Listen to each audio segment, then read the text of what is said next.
खुदावंद यीशु मसीह के अज़ली जलाली और कदूस नाम में आपकी सलामती हो।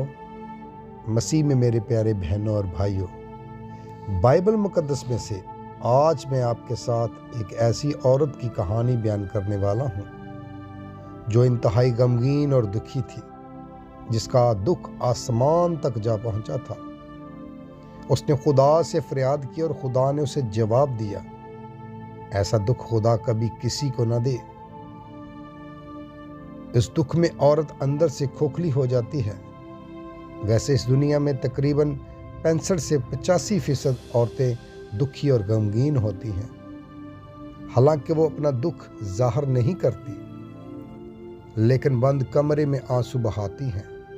कहते हैं एक औरत के दुख और समंदर की गहराई को समझना आदमी के बस का काम नहीं। ये दुख आपके घर में भी हो सकता है, आपकी बहन, बेटी, बहू, बीवी, किसी को भी हो सकता है। तकरीबन 85% औरतों में दुख पाया जाता है। दुख कई किस्म के हैं। किसी को माँ बाप के बिछड़ जाने का दुख, किसी को भाई के बिछड़ जाने का दुख, किसी को औलाद के बिछड़ जाने का दुख, किसी को अपनों से दूर होने का दुख, किसी को अपने शौहर का दुख। इस तरह के बेशुमार दुख जो हैं वो पाए जाते हैं। किसी को औलाद का दुख। इसी तरह आइए कलाम खुदा में से देखते हैं। इब्राहिमी एक शख्स जिसका नाम अलकायना था, उसने 2 औरतों से ब्याह किया। एक का नाम फनीना और दूसरी का नाम हन्ना था। पहला शमूएल पहला बाब उसकी 15वीं आयत में यूँ लिखा है, हन्ना ने जवाब दिया, नहीं ऐ मेरे मालिक, मैं गमगीन औरत हूँ। मैंने ना कोई नशा पिया और खुदावंद के आगे अपना दिल उंडेला है। जब हम इस आयत का मुतालिया करते हैं तो हमें पता चलता है हन्ना जो फनीना के तानों से तंग आ चुकी थी।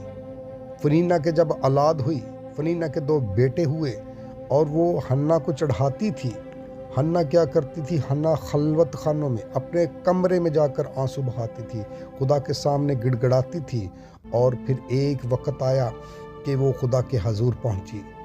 वो हैकल में जाकर उसने दुआ शुरू कर दी, उसने रोना शुरू कर दिया, हालांकि उसके होंठ जो है वो काम नहीं कर रहे थे,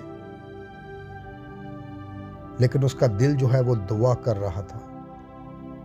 जब वहां पर खुदा का खादिम था एली काहिन, उसने जब हन्ना को गौर से देखा तो उसे लगा ये मैह के नशे में है, इसने कोई शराब पी रखी है। जब इंसान दुख के मारे, गम के मारे नढाल हो जाता है तो हमें ऐसे लगता है जैसे वो कोई उसने नशे वाली चीज़ पी रखी है। इसी तरह एली काहिन को भी लगा और उसने उसे डांटा। फिर उसने कहा, है मेरे मालिक, मैं गमगीन औरत हूँ, मैं कोई आवारा नहीं हूँ, मैंने कोई शराब नहीं पी, मैंने कोई नशे वाली चीज़ नहीं पी, मैंने तो अपने खुदावंद के सामने अपना हाल बयान किया है। जब खुदा के सामने हम अपना हाल दिल से बयान करते हैं तो खुदा हमारी फरियाद सुनता है। एली ने उसे जवाब दिया, जा सलामती से जा, जो तूने खुदावंद के हजूर फरियाद रखी है वो खुदा कबूल करे। और हन्ना को खुदा ने बेटा अता किया।